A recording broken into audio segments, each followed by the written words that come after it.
I'm going to go ahead and introduce Dr. Vivian Chavez, who is an Associate Professor of Health Education at San Francisco University. And she has a background in youth violence, expressive arts, yoga, and community organizing. Her courses infuse a global dimension to health promotion and disease prevention focused on solutions, resiliency, and common values. In the 80s, she worked in the field of child abuse prevention as a trainer and was a technical assistant for community-based organizations throughout Northern California. During the 90s, she obtained a master's and a doctorate degree in public health. Her studies focused on youth violence, specifically violence in young women's lives. Over the last decade, Dr. Chavez has built academic community partnerships with community organizations and collaborated with them to disseminate their work. She co-edited Primary Prevention Strategies in Community Wellbeing with the Prevention Institute, co-authored Drop That Knowledge, Youth Radio Stories with Elizabeth Soep, and contributed advocacy in public with Berkeley Media Studies Group, translating content for culturally appropriate and community-accessible terminology. A storyteller by nature, Vivian has developed a teaching approach to heal the mind-body divide characteristic of higher education. Her current research focuses on the concept cultural humility as a key ingredient in diversity training, particularly as a tool to reimagine the public health workforce. As a registered yoga teacher, she leads stress reduction courses that facilitate breath awareness, increase range of motion, and build self-esteem. She's produced and directed 2 30-minute video documentaries using principles of community-based participatory research. Her latest is titled Cultural Humility, People, Principles, and Practices. Today's presentation is entitled Building Healthy Neighborhoods with Cultural Humility. And with that, I'd like to welcome Dr. Vivian Chavez and turn it over to you, Vivian. Thank you, Linda. Good morning, everybody. I really appreciate being able to talk to you. The conference has been muted. Oh, no, yeah, unmute her. Lena, across the way to San Francisco State. That's why I put the idea of the bridge there. I intend to bring you knowledge and hopefully even some skills over this phone conversation or webinar in a blend of what I normally do in my master's or public health students over the course of a semester. So even in 50 minutes, we can get a lot accomplished, and there will be opportunities for participation. One way that we can participate is to work with this technology together, and we're a small group, so that we can, at different points, Linda will help us to come in and out of community where we can talk actually to each other, and you can not only ask me questions, but also share your stories, because you are the local experts, and you will bring more authenticity into this webinar by sharing who you are and what you do. I'm very curious. The first button that I want you to press is where it says about raising your hand to see who here, maybe we know each other from prior work. I was in, do you see that button about raising your hand? There we go. There's some work that I've done in Salinas in a very long time ago, so some of us go back to the 80s, working in child abuse prevention. And also when the Prevention Institute did a Cultivating the Peace, various community organizing, community building meetings. So thank you for pressing those buttons. I wish I could see you, but we'll go on to the next poll. So the next poll is here on the screen, and I'm interested in who we are in terms of gender. Do we have all, a lot in public health? In my classes, there's mainly a lot of women, so sometimes there are some men, but let's see. I'm clicking my button, and I'm submitting it.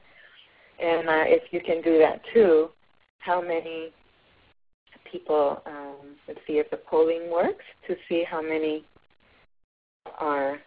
So we have are man among 12 women in this community. So this is very similar to what I have in my classrooms. And let's see who we are in terms of our age. Some of us are multi-aged, even though we have one age. We have many inside of us. Let's see what button I'm going to click. This one. I'm going to submit, and I'm going to see the result. And so some of you are younger than me, and then some of you older than I am. And this is our community. It's nice how demographics can give us some information about each other, even though there's a danger with demographics that we sometimes may think that we know more than we actually know about each other. Let's see about our ethnic, racial heritage and background. I don't have a button in mind to click. We see only 2 responses. I don't know if that's because of the technology. Linda? Hi. You know what? Let me, I think people have already voted, and so let me try on the fly to reinsert this question again so that we can vote. It seems like once people vote, where did it go? No. No, let me, why don't you proceed, Vivian? I'm sorry. If I can get it to run, I'll interrupt you if you don't mind, unless you just go in. No problem. Maybe it's even better. You know, sometimes I always, when I'm teaching, I always try to use whatever happens as a meant to be. And it's not because I'm mystical or anything. It's because there's nothing I can do about it, but just work with it, right? So we'll move on to the next slide. And our next slide is goes into what my intention is for this seminar, and also some learning objectives in a larger framework of community organizing, which is what I teach. The overall intention that I have is for us to look at building healthy neighborhoods, but through a lens of community organizing. And as Linda mentioned in my bio, I've been teaching community organizing at San Francisco State for over 13 years.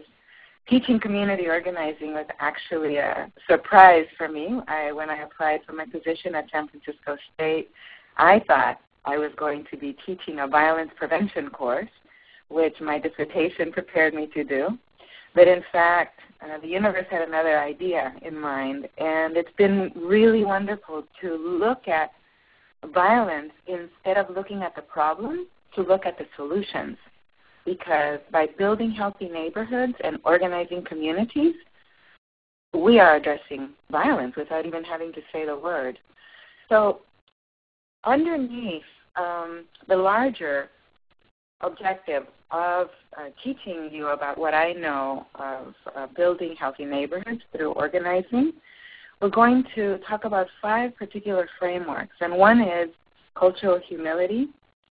There's a link on the description of this webinar which Linda has added where you can actually see the documentary that I made recently with Dr. Melanie Trivalon and Jan Mary Garcia, who are the authors of a piece about cultural humility in public, not only in public health, but in medicine and healthcare. So I will share more about that. And overall, building community requires good communication, and cross-cultural, intergenerational communication is a challenge, and it's an ongoing practice. So we'll talk about that.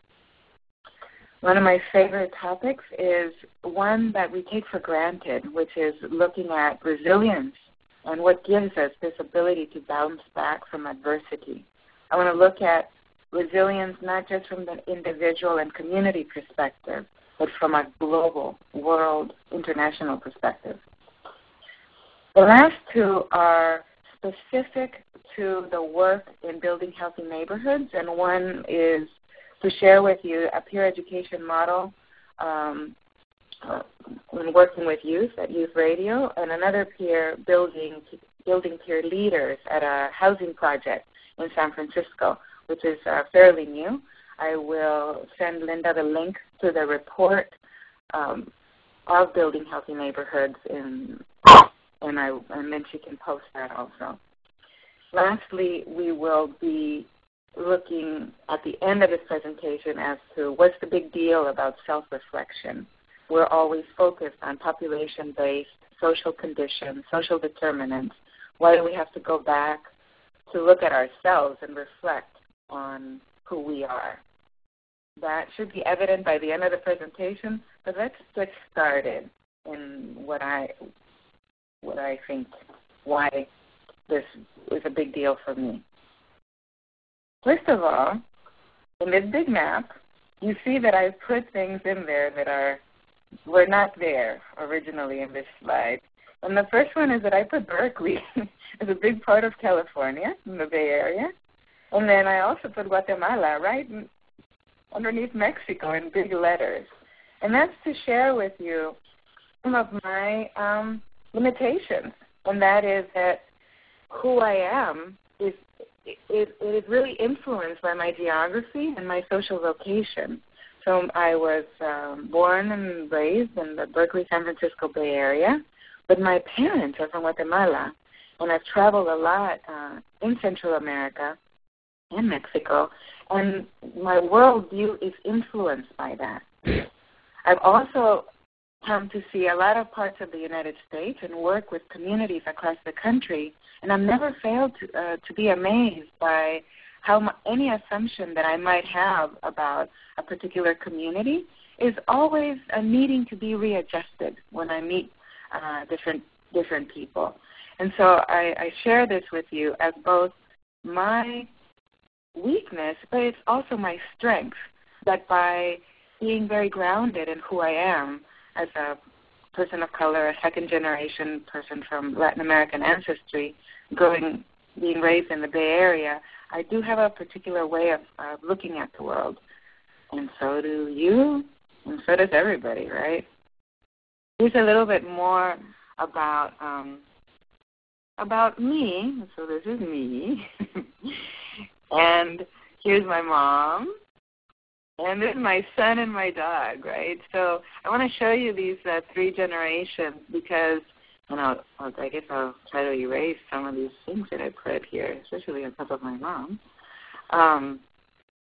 that the three of us represent intergenerations of divorce and single parenting.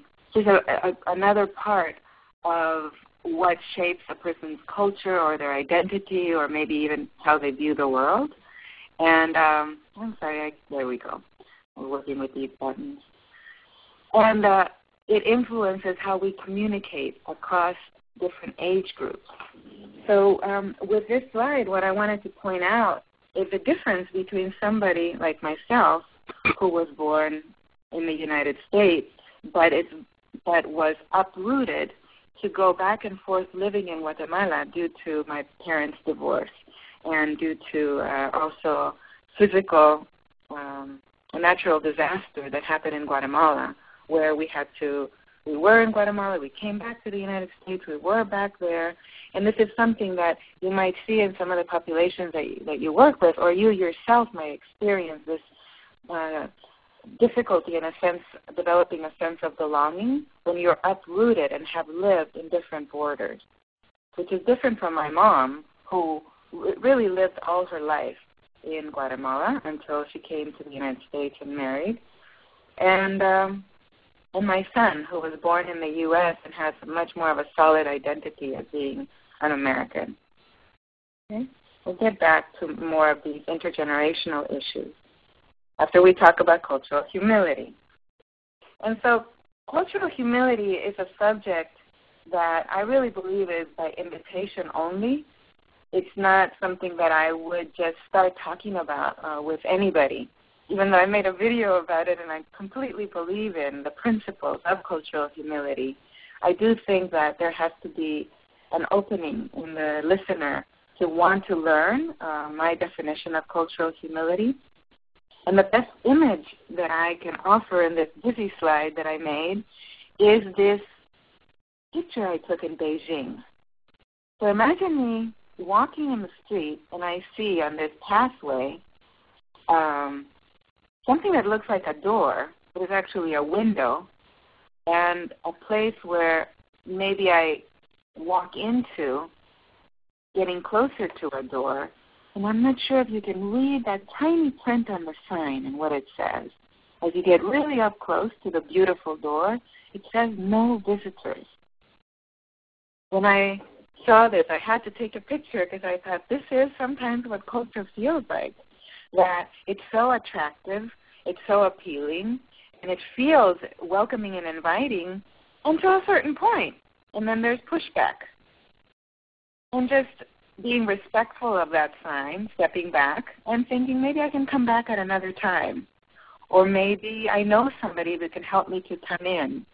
Not taking it as completely a shut door, but as a more of a fluid understanding of culture and thinking of timing as also very important. There are some symbols, and one did not come out in my slide here, which is the little symbol of music. You see the symbol of the world, a yin and yang symbol that symbolizes a lot of the traditional Chinese medicine principles of wherever there's dark, there's light, and vice versa. And the little symbol of music is missing from there. And if we were in my classroom in San Francisco State, you would be hearing music before my classes and sometimes during my classes, because sometimes culture is better experienced outside of language. Not necessarily talking, but listening to music, sharing with each other food, doing things together. On the right-hand side of the slide, you see that I put the words insider, outsider as some reminders. Who are we in relationship to a community or to a culture, and if we belong, if we're included, if we're not a part of it. And lastly, communication, and particularly body language. Here is the best, I think, Charlie Brown cartoon I have ever seen, that I think it's so related to how we come to communicate without saying a word. So Charlie Brown says, Lucy, this is my depressed stance, and he does everything possible to slouch and look down on the floor. He said, when you're depressed, it makes a lot of difference how you stand. The worst thing, he says, and I can see that now he's looking, his head up is held up high, his shoulders are rolling down his back, and he's straightened up. He says, if you hold your head up high, you start to feel better. Then he goes right back to the slouch position, because if you're going to get any joy out of being depressed, you got to stand like this. Now, I don't know about you, but I feel like instead of just me reading the slide, to invite you to stand. I mean, I can't see you, so I can't know if you join me, but I really am taking advantage of not having to sit down, because as many of you know, one of the worst things that we do to our bodies is that we sit all the time. And so try out what Charlie Brown is offering us as wisdom, looking down, slouching, getting that posture where our shoulders are, coming down and our chest is collapsing, and then trying back, looking up, holding your head up high, maybe breathing a little bit better, and how this feels. After you do this, you might do it a few times, or you might spend a long time in one pose and then in another. You can just think, I wonder what I look like when I do this to somebody else. Not just what it feels like internally, but also what we are communicating with each other.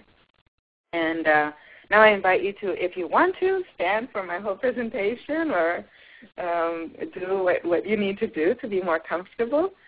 But I try to use a lot of telling stories when I am lecturing, when I am giving any kind of presentation, because that is a way that I can connect with my subject in an embodied way, that I, within the story, can make sense out of connecting different things that might look and feel disparate, like all of a sudden we were talking about cultural humility, now we went to body language. But it's related. And it's in the story that you can feel the relationship. I also want to make a point that posture is, again, not something that we only feel within ourselves, but something that communicates. And we see this with a lot of our young people and how not only what they stand like, but what they wear and what they're wanting to communicate to the outside world, sometimes very consciously and sometimes not. I also think of the body as a very helpful cross-cultural communication tool. And I think that those, all of us know how to read and write, and literacy is valuable and most important. But there's a human literacy that sometimes is missing about how to read the signals or the symbols or the body language of ourselves and of others. The reason that I'm even bringing this up is because violence lives in the body. Every trauma that is experienced, it's not only experienced in the streets, in our schools, in the statistics that we keep, but in our cellular body. And so that's why involving our physical self, our emotional self, with our mental self is key.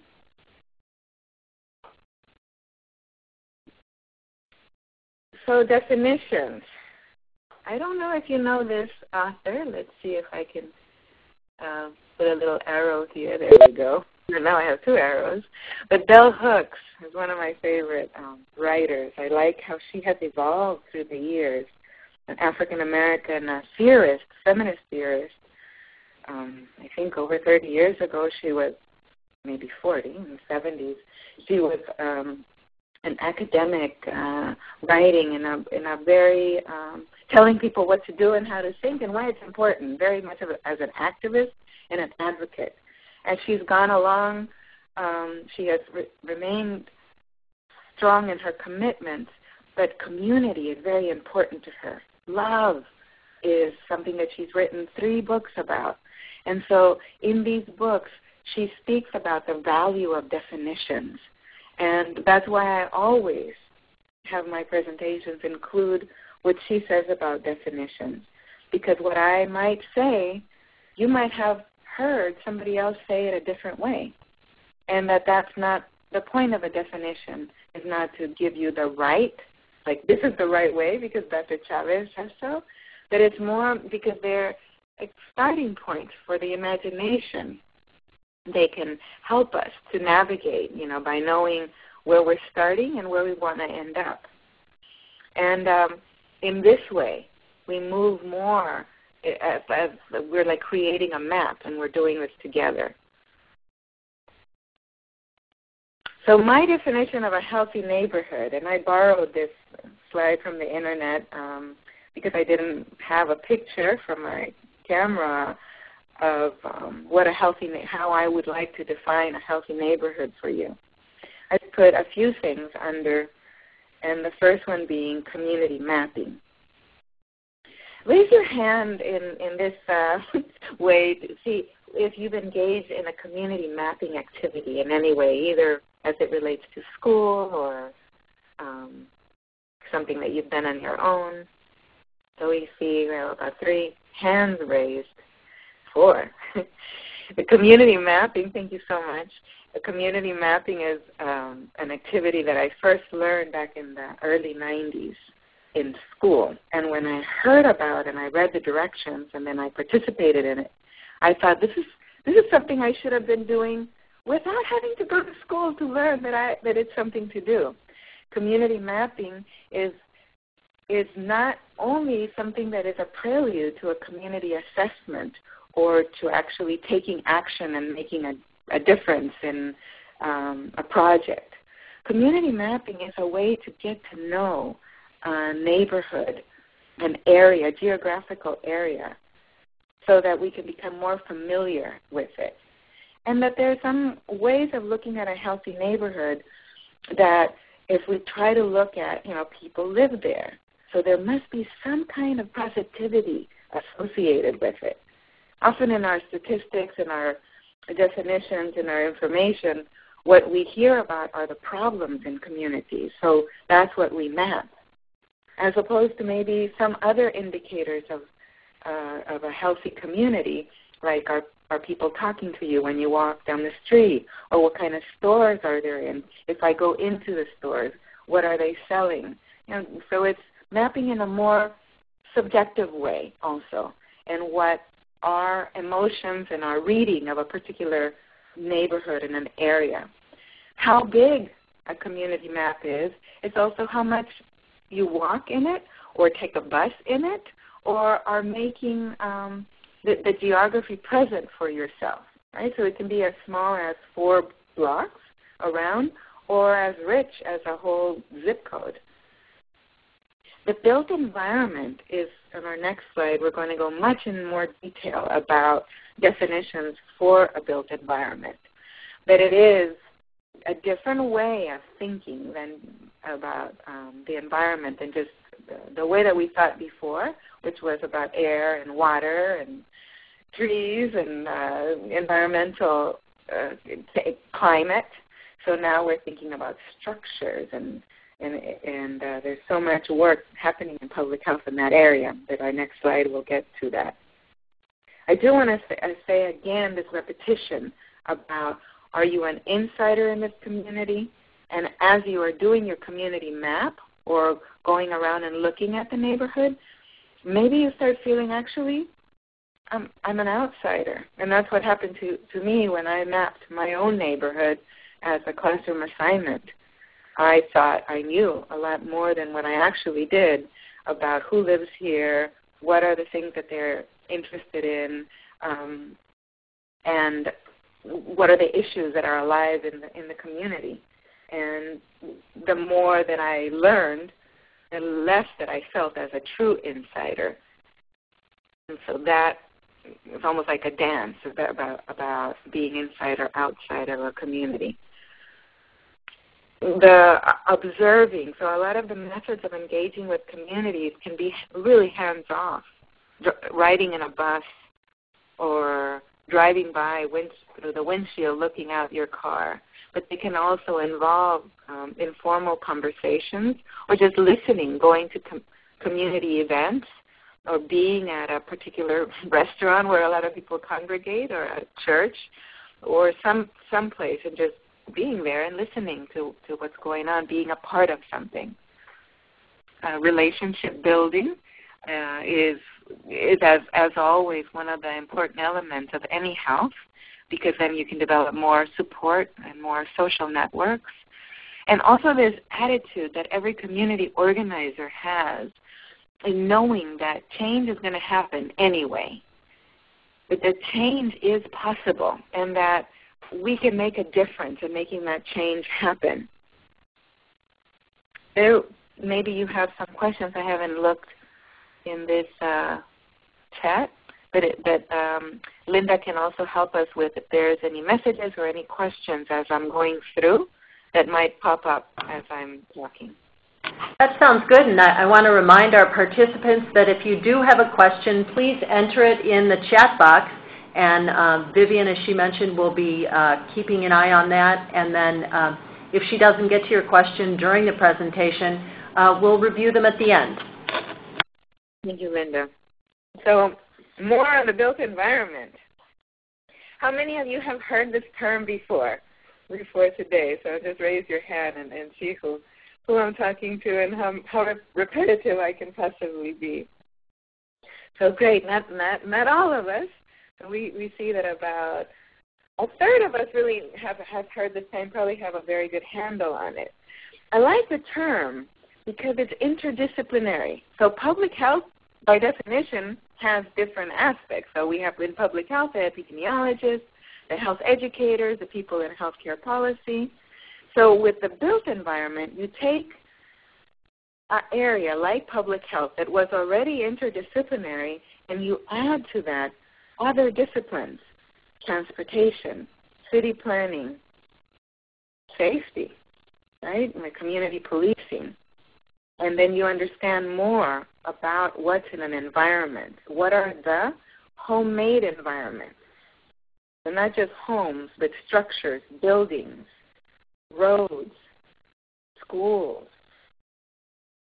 churches, shopping centers, more shopping centers, right? How their design influences decisions and how that impacts our health. Right now I'm being reminded of, and you haven't put anything in the chat box, but right away I remembered reading in a newspaper about the closing of a big store in Salinas and how that was going to have a big impact in the community. And that's a built environment issue. I, as a teacher, I have to give you some homework. So this is point one of the homework.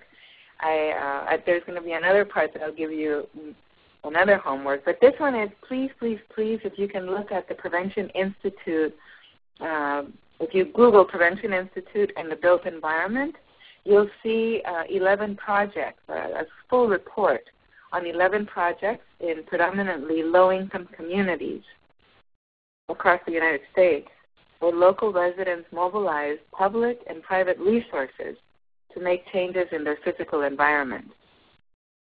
Their goal was to improve health and quality of life for the people who live in their communities.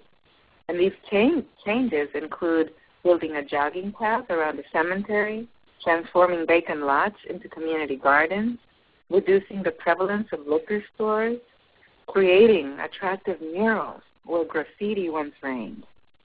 These case studies help concerned citizens, urban planners, and public officials examine possibilities for local environmental changes that might help and improve the health of the residents. So that is one document, but also by just Googling this word, the built environment, and maybe public health, you can also put that there. There's just a lot of possibilities. One last one is I put the word joint use in the third bullet in big bold letters, because that's another website, and it's another definition of sharing space, particularly between schools and their communities. Making agreements about, let's say the school is closed after 3 or 4, but having activities there that are run by other nonprofit organizations so that the space is used jointly by community residents. And in the joint use site, very, very friendly to the reader, to the person checking into that website. They have many, many little videos of vignettes and stories that are very inspirational. Okay, going to my next slide. I offer you one more definition about community building. I think this is essential for us to do in any community organizing. We want to identify challenges and make plans to take action. But first things first, we have to bring people together. We have to establish mutual trust. It's very important that people feel safe and supported and respected so that they can work together and make things better. So that work, it takes a lot of time. And that work sometimes doesn't have outcomes or benchmarks or things that we can document and measure and report on. But they often involve just showing up and being a part of something. Sometimes we consider art events, not necessarily where there is art, but anything that has a cultural or musical or anything that is a part of people's lives in the way that it's outside of what we normally might do. So by bringing in more of an artful art-life connection and taking into account the built environment and also including our bodies into this experience, sort of redefines or looks at community building in a new way. I always want to honor the first teacher that we have, which is our own bodies. And again, remind you, if you didn't stand up, stand again or stretch or do, instead of being a passive listener, which this webinar puts you in that position, to take the opportunity to be in your body, because that is your master teacher. This slide is a lot, that is in the video that I made. So when I give you and I offer you these bullet points, we have the actual authors, Melanie Turvalon and Jan Marie Garcia, who wrote an essay that came out now, 14 years ago, that talked about how we cannot necessarily become competent in other people's cultures and know how to work, because there's culture happening all the time. And so they request in their groundbreaking article that we take a look at ourselves and we become lifelong learners of our own critical reactions to situations and of situations themselves. In their essay, they talk not so much about the cultures of other people and labeling them and putting them into a nice small box, but to recognize power imbalances that often are in the situations that we work with. So, for example, they are physicians, and they know that there's a huge power imbalance when they're working with their patients. As a professor, I have to be very clear, even though I want to establish collegiality in the classroom and create an environment where everybody is a learner and participates fully. At the end of the day, I hold the grade and a lot of power. And so there is this power imbalance. And maybe in your work, knowing if you're a funder or if in some way you have, maybe you're working with somebody who English is not their first language, and it is for you, that there is a power imbalance and that we have to be not only aware of that, so recognize it, but challenge it to try to even it out. For them, this would mean to develop partnerships with patients, students, communities, and that those, again, are based on this trust, a trust that takes a long time. And lastly, when they speak about cultural humility, they're also speaking about how our institutions must be accountable. If, for example, this is what I remember back to what I was reading about a big store that was closing in a neighborhood, right? That it's now there weren't going to be any fresh fruits and vegetables, particularly in this community. And what is it? And who's going to be responsible for that? Looking at this responsibility from an institutional perspective, and to be humbled by that, by that. Humble is different than humiliated, right? And I want to give you a little history about where this term cultural humility comes from. Because at the time that Melanie Turvalon and Jan Marie Garcia before they were writing this article, they were working at Children's Hospital in Oakland. And this was a time in the early 90s when Rodney King, an African-American man, was brutally beaten.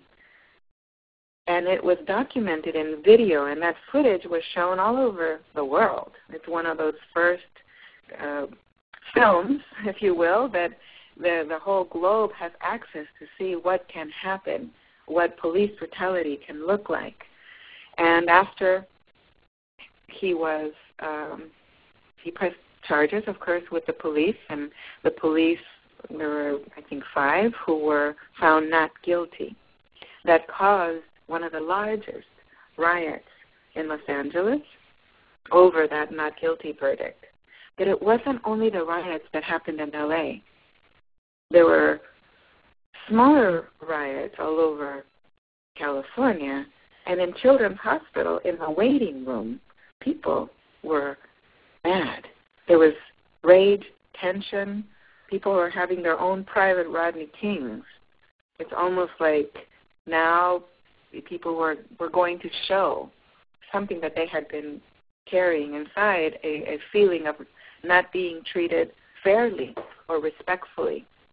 And that Children's Hospital, it was called the Multicultural Committee, they decided to come together to address institutional racism, injustice, and inequity. And they developed this cultural humility curriculum to do that. So that's where that term cultural humility comes from. It has this history in social justice. One of the writers that you might know is Octavio Paz. He wrote many novels, but there's one about solitude and about being this hybrid type of culture person, which is Mexicanos, that we are a multiracial people, being indigenous, European, and African origin. Many of us have this. And because he's a writer, he's able to define culture in ways that maybe other social scientists and more academic definitions lack. And so that's why I always have a slide about what Octavio Paz said about culture and how we could think about culture in his more poetic definition, where he's talking about our style as a society. Culture is a way of living. Culture is a way of dying. He says that culture embraces the erotic, the culinary arts, dancing, and burial, courtesy and curses, work and leisure, rituals, festivals, punishments, and rewards.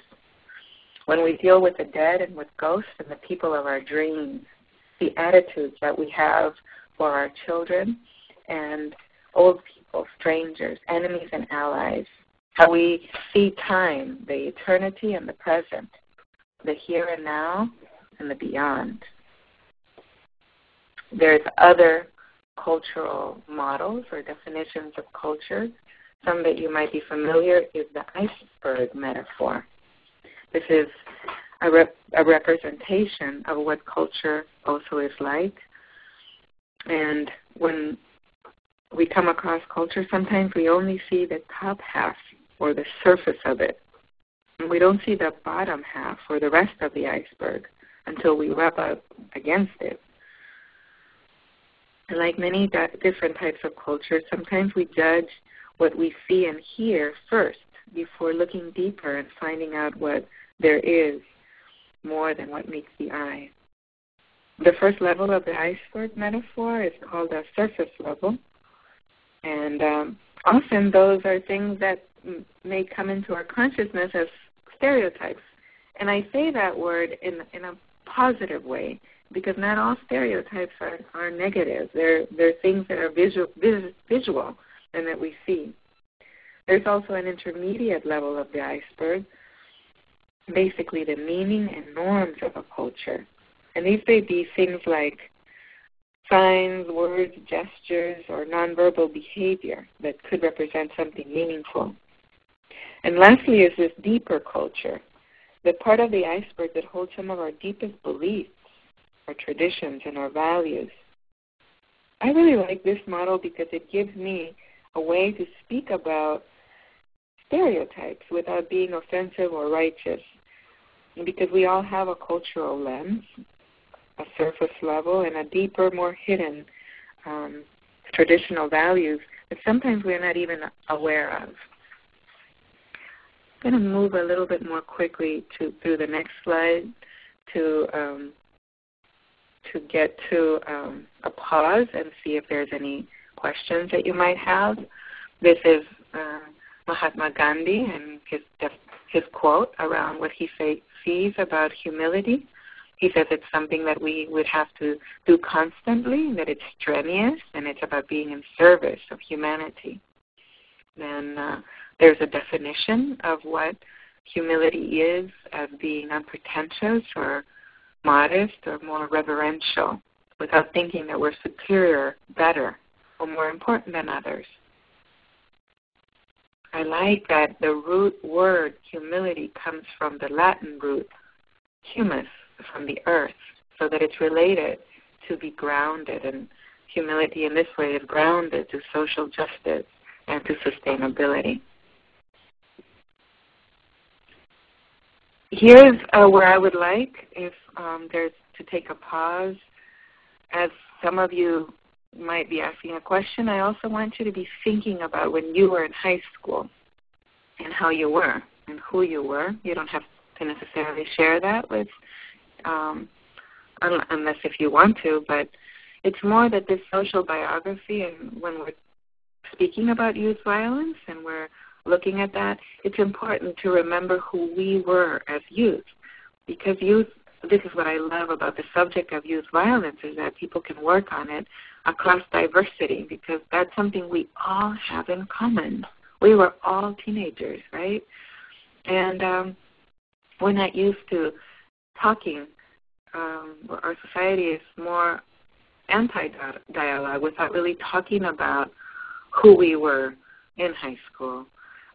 And also, as we age, we become more disconnected with our bodies, and our young people are a lot more in their body. So I'd like to pause it and see if there's anybody who has a question, and Linda can unmute the conversation so that you can ask. The conference has been unmuted.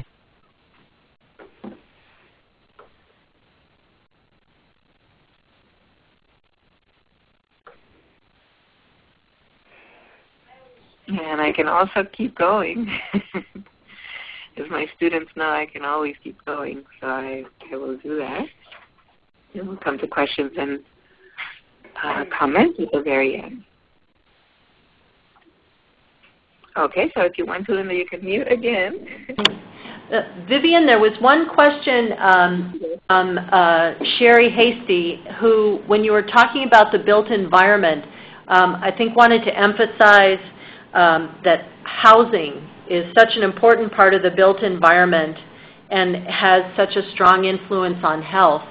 And I know from conversations with Sherry that our issues of overcrowding are something that concerns us about the impact of housing on health. I don't know if you want to further comment on that. Well, Sherry, I appreciate it, and I'll have a whole slide devoted to that, as well as I'm going to send Linda a report about public housing in particular and 8 projects in San Francisco. So thank you. Thank you for that. Can I add something? Yes. Mm-hmm. I love the context in which we're speaking in terms of the cultural diversity, because I think it's so easy to want to solve it outside of the cultural diversity that we're finding ourselves in, and that those overcrowding homes are usually parents trying to take care of basic needs, trying to survive. Yes, we know the implications that it has of putting kids in the streets and the violence that occurs, but it makes it so much more complicated in trying to find solutions. Yes. Because the easy thing would be to say you can't do it and close it down. Then what? Yes. And it becomes. I think I'm going to come into my next slide. That hopelessness, or that feeling of, oh my God, what are we going to do? It happened to me. I went to Richmond High School as I was preparing. The conference has been unmuted. As I was preparing and making. The conference has been muted. They're done with you muted her too. Shoot.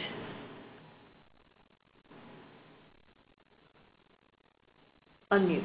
Oh, shoot. Good catch. To speak about cultural humility to the students. And I was very confident because I speak all the time, and I love working with young people, and that used to be my job. So I got there, my usual, my music, my presentation. Okay. And once I was there with the students, and I was doing this activity where I asked people to go to one side of the room if they were born in the U.S., and then to the other side of the room if they were from other countries. So it's something that I do in my classroom at San Francisco State, and it makes people walk around and people see who's in the classroom, and then we walk around in the room about other things, and just to see the whole diversity of a community. But when I was there and I said this about who is born in the U.S. and who isn't, I felt this tension in the room. First of all, the room was completely overcrowded. They had given me over 50 students, and I thought that I was only going to have 30. And so the room was already a setup that I hadn't considered what every health educator knows of the impact that a structure has on an activity. But then this direction that I gave people, being born in the U.S. and not, since I don't work specifically with Latino populations and the immigration issues that are going on right now, I only remember them for when I was a high school student and from what my students tell me. So I didn't realize that just this question, are you born in the U.S. or not, could feel like a threat. And one of the young people said, who is she? Is she INS? And it became a very charged situation where it felt completely out of my control and a big surprise to me. And some people started pointing at each other and saying, you're not from here, you're not from there, and fighting. And my heart started beating, and I thought I had lost pulse of what are the issues that are happening in communities. And then that work, even though the intention of the former student who invited me to Richmond High to work with the young people there, her intention was not to make me feel humbled or humiliated, but it was just to say, Vivian, this is community. You have to be informed in your film about what are the community issues right now. And it was important for me not to feel hopeless or also not to feel like I could solve it. So that's why that framework of cultural humility is helpful with the big oppressive issues there are and the internalized oppression that is also palpable. And as a person who participated said, there are no easy answers.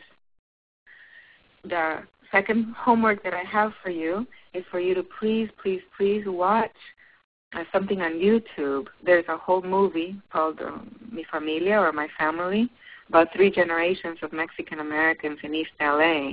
And particularly the clip, it's on YouTube, so there's 13 parts, 10 minutes each. And part number 5 has a scene of violence that the father is doing on the son, but is doing also as something that he is trying to communicate something. And it's one of those places where you wish that you could intervene, you could say something, and it's a difficult place to just have a solution. So I highly recommend that. Back to resiliency. That is the root of humility, which is in the affirmation that others and yourself, just as yourself, you have come out of adverse circumstances. There's many of you who are participating in this conference that have just amazing who you've been, what you've come from, what you've been able to do with your life, and that you believe that others have that too, and that we can create resilient communities by bringing in people, by having high expectations, by having active participation. I said that I would share a global perspective in that because it is a picture that I did take in Tibet, a Tibetan coffee shop actually. It's a Tibetan coffee shop in South Africa. And this Tibetan coffee shop has a picture of Nelson Mandela and the Dalai Lama. Maybe you have also heard that Desmond Tutu, a very important clergy in South Africa, has a close relationship with the Dalai Lama. And these leaders, the Dalai Lama, Desmond Tutu, Nelson Mandela, have overcome tremendous adversity, have been in prison, have had to leave their countries. And yet, you can see here in how their face is calm, peaceful, smiling, friendly, but maintaining their ground and speaking about human rights. I do think the element of resiliency is key also in building leaders and in peer education. I think a lot about peer education as a teacher, having people work together and teach each other things in the class. But I've learned the most of peer education from watching the work of youth radio, how their structure in their organization is that the students come in, they learn some things, they're immediately put on the air, they work, and then they learn more, and then immediately they ascend to be a peer teacher. And then they ascend then maybe to be hired as a staff person. So this is documented in the book that Linda mentioned in my bio. It's called Drop That Knowledge. It's a story of youth radio. But it's also, you can Google the youth radio website, and they have something called Teach Youth Radio, where every activity that they do in their organization is outlined. So you don't have to buy the book. It's all on the web with case studies and stories and vignettes in radio that you could use in your work. And lastly is this report that I wanted to mention, where San Francisco State has worked collegially with their students in a program called the Hope San Francisco Initiative about public housing. This is a part of a slideshow that Jessica Wolin, she's our master's in public health. She supervises the practical components of our master's program, where students work in the community as they're learning about community, and they put together a community assessment about peer health strategies in 8 housing projects. They did a review of the literature and found that what peer leaders, how they are defined, and by saying peer leaders, I want to say that these folks are also known as community health workers, promotores, lay health workers, navigators. These are folks that in the community, they live there, they're from there, and they have a credibility established.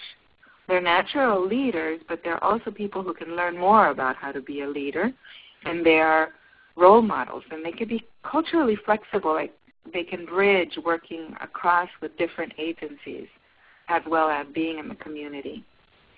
This program, Hope SF, is an initiative that it's very much about primary prevention in the built environment, and that is that it's the first time that they've ever created new sustainable housing projects without having to displace the current residents. So they transformed, the San Francisco Housing Department transformed the distressed public housing sites into 6,000 public affordable market rate homes. And this work is done in collaboration not only with San Francisco State students, of course, but with parts of the city of San Francisco and the mayor's office. They did a community assessment, and they asked about what strategies would work and what defines success with peer leaders, and what are the strengths and limitations of that approach. Also, they're interested in the differences between community organizing versus behavior change in terms of what peer leaders can contribute in their communities. And I just want to read you a little bit of the key findings, but the full complete report I will email to you. It's a link, and it's already completed. And what they said is that resident engagement is essential to peer health program success and to issue identification and program development or any kind of evaluation or implementation of a program. So engaging the residents. Also, to expect a lack of trust of local government, to expect not trusting even community-based organizations, that this is an obstacle any program or person providing services faces, and that it's almost like it shouldn't be a surprise. And that role modeling is one of the most key aspects or critical to peer-to-peer programs, where we might think, oh, we want to work there to address violence. The residents' primary health concerns might be mental health or substance abuse. So training peer leaders, ongoing education is also an important component of the work. I want to end my presentation just going back to the value and importance of developing not only community awareness, but our own self-awareness. I want you to think about ways that you can find ways to show what you want to happen or what you did or what you expect, and not just tell about it. Also to prioritize process, things that take time, like relationships, like figuring out creative ways to engage communities, over the language that most of us have to work within, which is the language of outcomes, evidence-based or best practices. It's not to say don't do that, because our grants might be requiring that we do this, but to prioritize that there's another way, and that way takes time, and it's poetic, and that is not a luxury, right? That when we are joyless or when we are working without joy, that's an impediment to learning. And so even if it means expanding our comfort zone, we have to do this, because poetry is not a luxury. And so that comes to the end of my presentation. I see I see a really nice question about definitions of conflict and violence. It's such a great question, because that word conflict is also a very culturally embedded term, where we might feel, I have identified for myself that I don't, of course, as a person working in violence, I particularly have a low tolerance for conflict, right? I can smell conflict building, right? So I try that is not there, while other people might have looking at the same thing, might have a more normalized or seeing a particular circumstance as not a conflict. And I think that is part of what happened to me at Richmond High School, where I saw conflict. I saw people fighting. I saw people disagreeing and not liking each other and putting each other down. And it felt violent to me, where the person who used to be my student, who was an alumni of my program, and the other young people there, they saw it as the everyday. And so I appreciate this question, because I know that my perception of conflict and violence is valid, but I also know that if I lived in communities or was working within one that had very high degrees of violence, I would probably become very tolerant of it in order to survive. There's a question from Rosemary Soto about what steps organizations can take to overcome mistrust and engage with the community. I think what approaches work best in the film, Charlotte Chang, who she works with the occupational health program, and she wanted to do some work in Chinatown around wage theft. So she worked with the Chinese Progressive Association, and she knew that she couldn't just go there and help them to organize against wage theft as part of a public health project that she was working on, that she just needed to be part of the community and be in their events, or the things going on there, maybe even things that, little things like shopping at their stores, or going, maybe meeting a few, you might know one or two people, and see if there's something that you can do that goes outside of your work time. I remember the first film that I made was actually very hard, because it was in Detroit, and I was a single parent then, and my son was very small. And so we lived in Ann Arbor, Michigan, which is very beautiful campus, university campus sort of town. And then we would drive into Detroit, and we're not used to seeing neighborhoods that have boarded up windows and a lot of desolate and graffiti and things that look scary. But then I always had to remember that, okay, if people live here, there has to be something good. I got to find something good. And not necessarily touristic good, but something that I could participate in, that there could be maybe a theater or something that I could take my son into, because other people, if it was a flea market, if there was a farmer's market, something, and that's, I did quite a bit of that before I even took any footage or interviewed any community members in Detroit, because I had to get not only the community trust, but I had to trust myself to be able to work there. Linda, do you have any question, or anybody else has anything maybe they want to say?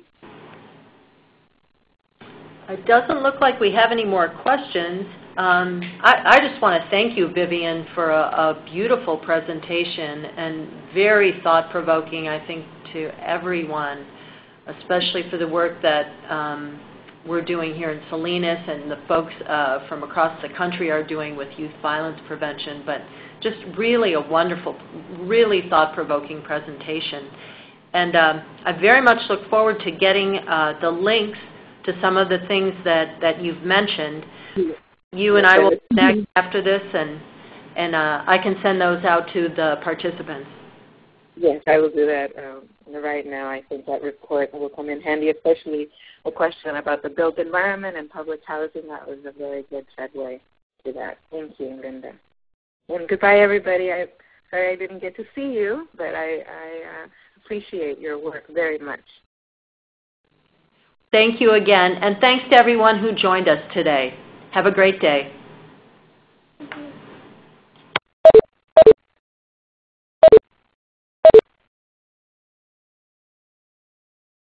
Thank you. Please stand by.